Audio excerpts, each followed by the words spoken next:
What's up, lovers of whiskey and watchers of YouTube? I am the Malt activist, and today I have a special whiskey for you. I have with me the Diageo Special Release 2021 of this very cool looking Lagavulin 12. Interesting.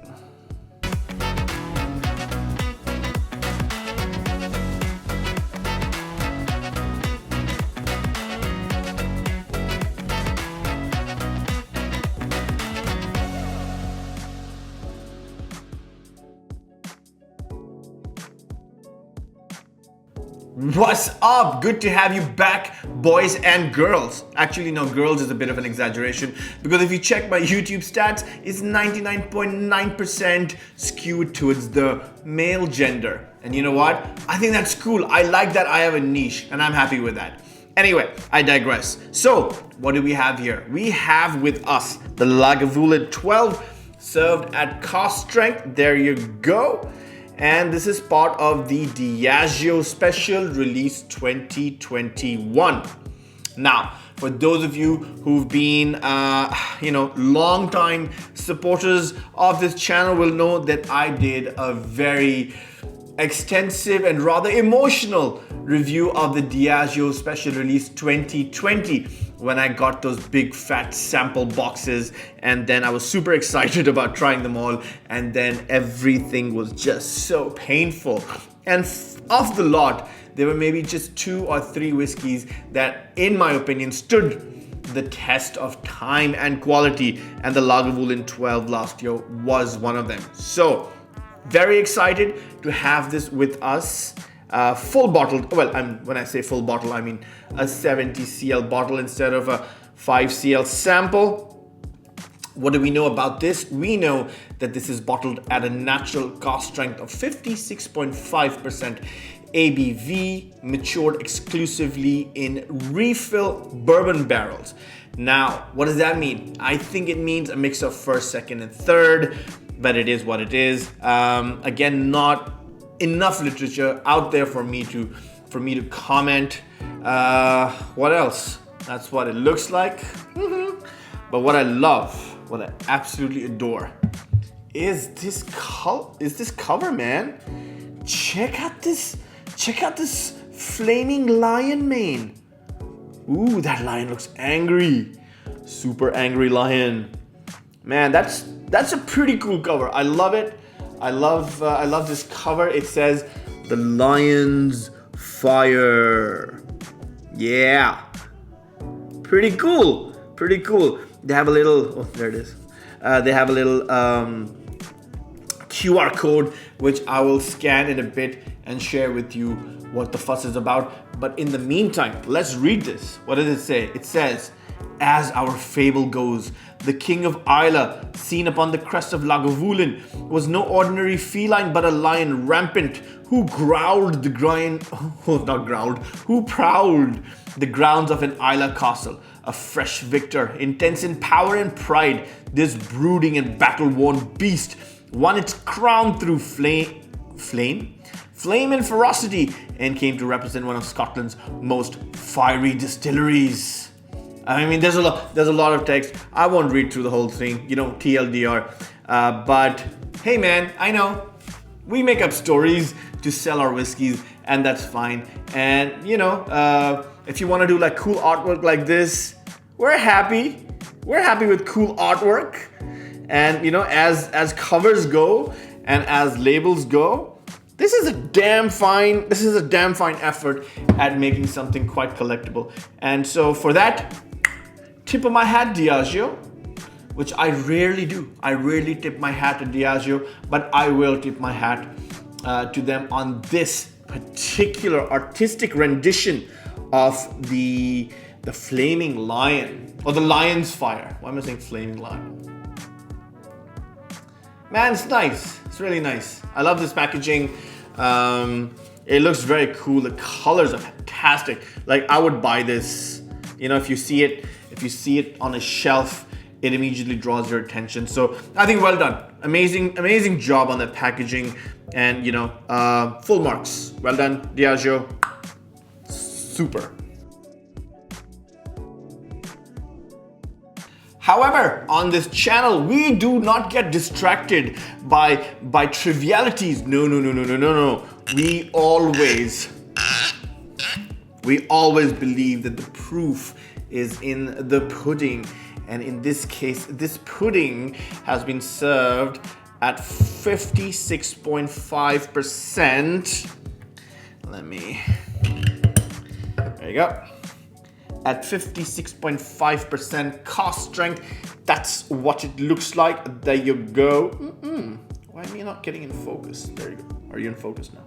There you go. Look at that sexy glass.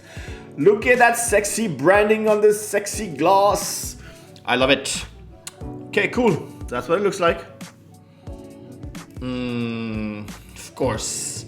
Of course I knew what I was expecting.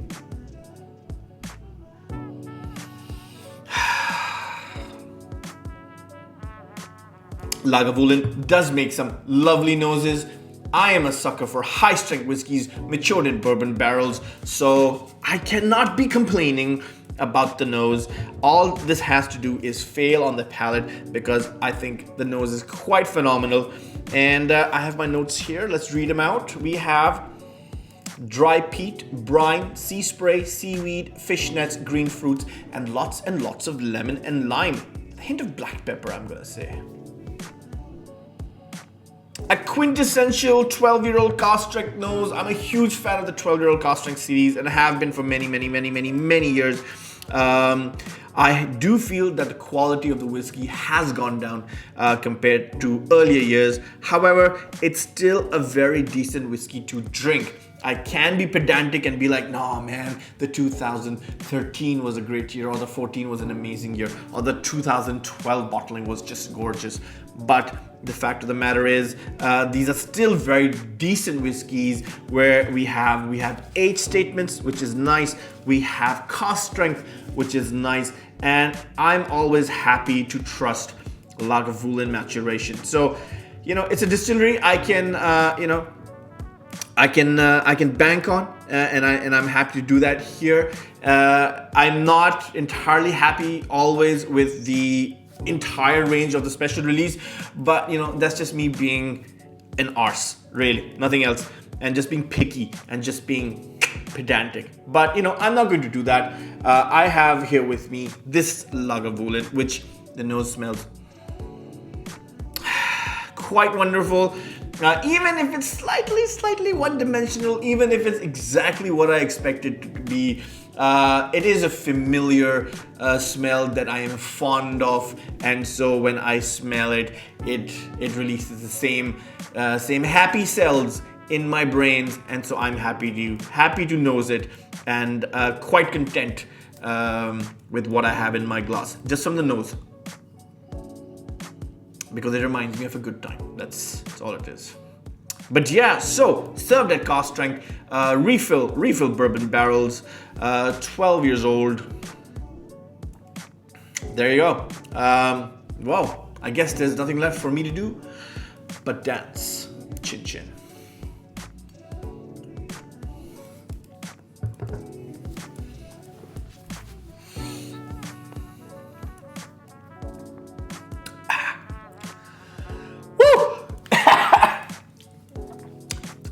Yes, decent mouthfeel. I wish it was more robust and thicker, but I'm gonna go with a medium mouthfeel. Not bad. Big delivery, just all over my face and chest, and on the palate. Hint of oils, some salted caramel. It's quite malty with a hint of char and brine. The lemon lime are back from the nose, and now I get a bit of iodine and rounded off with a hint of oak as well. So,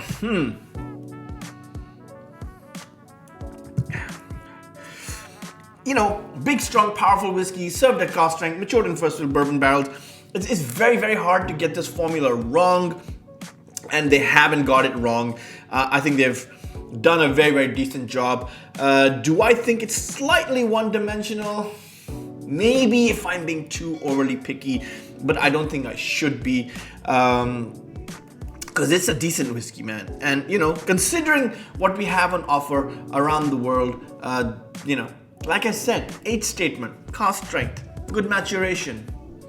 Kind of really nothing to complain about, except maybe the price. I wonder how much this costs. I have no idea. Let's find out. Okay, so we did a quick search and it is available online for £130. I'll put up the dollar equivalent because I can't do math in my head that fast. But available for £130. Is it on the higher side? I don't know the answer to that. I think it's okay. I think it's all right. I don't think it's too expensive. I mean, yes, had they tacked on an extra few pounds because it's part of a special release? Yeah, of course they have.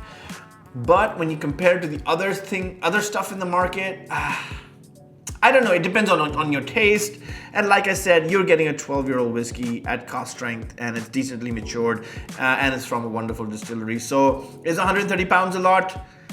I don't know. How long is a piece of string? You know, it's one of those arbitrary questions that are totally subjective. So I think if it was above 160, 170, I'd consider it really, really expensive. And if it was around the 100 mark, I'd think it was absolutely a great deal.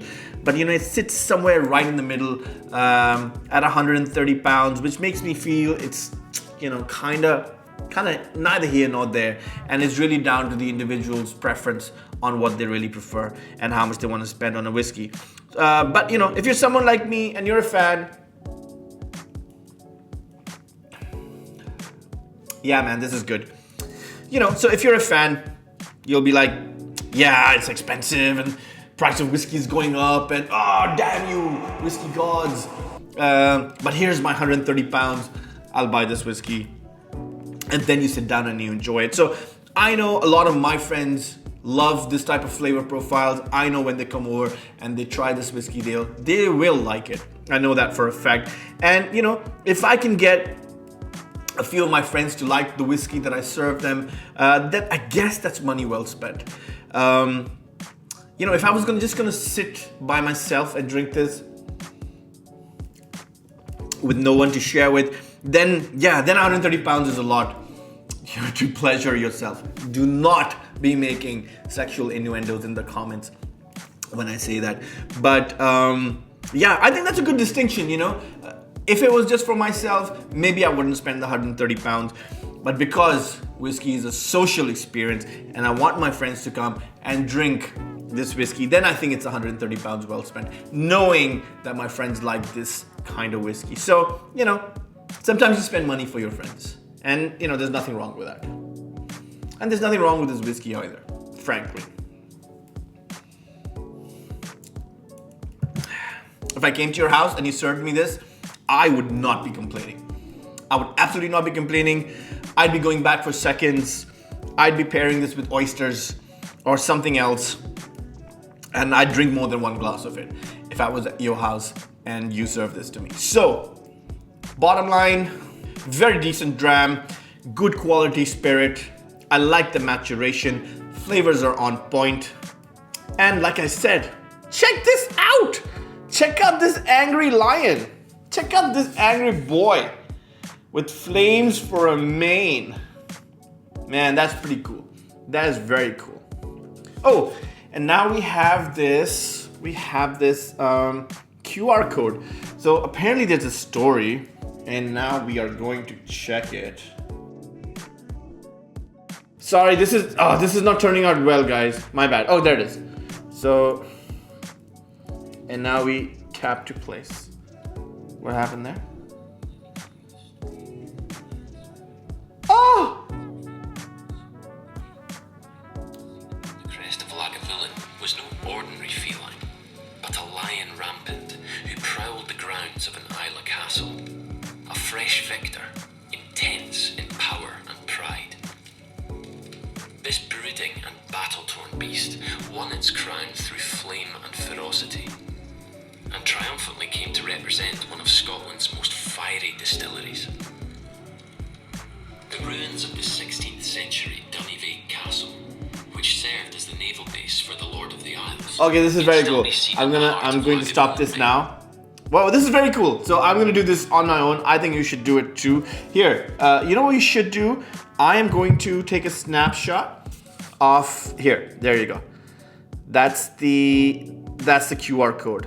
I'm gonna hold it on the screen for now. Hopefully, maybe someone can scan it. And it essentially reads this thing at the back with the lion and the things flying. And hey man, that's cool.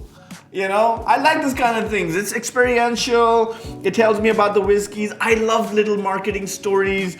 And, you know, I like the whiskey. I love the packaging. It does this little, you know, the VR, AR, augmented reality stuff, which is also kind of cool. So, hey, why not? I think, Diageo, well done. I do not normally praise you. But I think you've done a good job with this whiskey. You've done a good job with the packaging. You've done a good job with this little augmented reality gimmick of yours. So what do I have to say? I just have to say that B+. Considering everything, taste, experience, packaging, B+. Price, I am not going to factor in because again, so subjective. Am I happy? Yeah. Absolutely happy. Was I less pedantic in my videos and less judgmental? 100%. And I think that's the approach I'm going to carry forward in most of my videos. I'm going to be slightly less judgmental and less of an ass, and more of someone who appreciates things without really drilling down and you know, finding flaws. I don't want to find flaws. If something sticks out, fine. Otherwise, good stuff. So thank you, man. Thank you for joining me for this whiskey review. Look at the sexy lion. I love this sexy lion. And I will see you next time. All right, peace.